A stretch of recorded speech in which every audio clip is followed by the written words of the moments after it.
If your training goal is to achieve strict pull-ups and chin-ups, and you're currently predominantly using band-assisted reps, then try adding these two ring row variations into your programming. It's not that there's anything inherently wrong with the banded variations.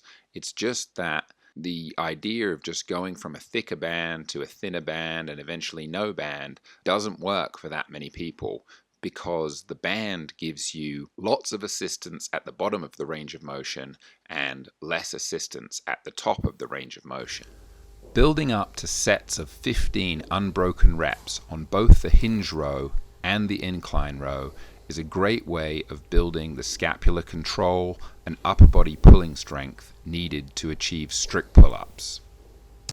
So let's go through the hinge row first. You can see from these two angles that this movement is about coordinating the pull with the arms with the hinging of the hip. At the top of the rep, my arms are bent at 90 degrees at the elbow, and the top of my head is in line with the bottom of the rings. Set the rings up so that the bottom of the ring is at the same height as your belly button.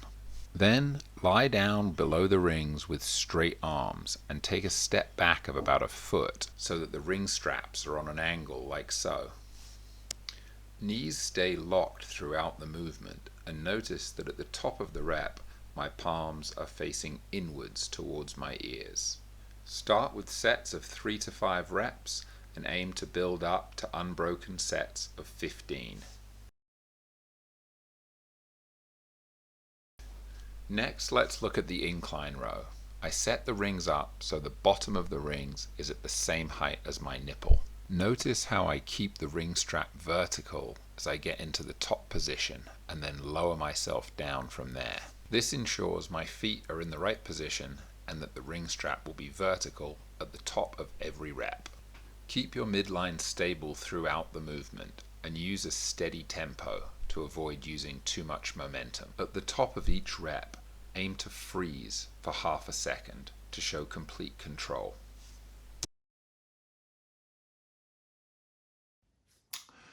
Thanks for watching the video. I just wanted to say in the outro that I'm not against band-assisted pull-ups at all. I think they're a useful tool, but I just see a lot of people that sort of have that narrative of going down through the bands, and they just never get to the point where they kind of really achieve strict pull-ups and get to the point where they can use them as a training tool.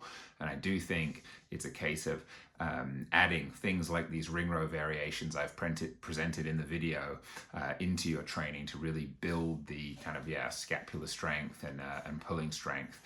These aren't the only tools, obviously. Things like eccentric pull-ups,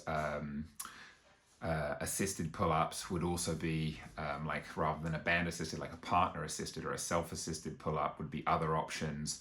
And then there's obviously resistance training, kind of external loads that you could use to train your pulling strength as well. So I'm not saying banded pull-ups are bad. I'm just saying that if it's the only thing you're doing, I recommend looking at the other ways of developing your pulling strength if you want to achieve strict pull-ups and make them a tool in the sort of fastest time possible. Thanks for watching. If you try these ring row variations out, leave me a comment and let me know how it goes.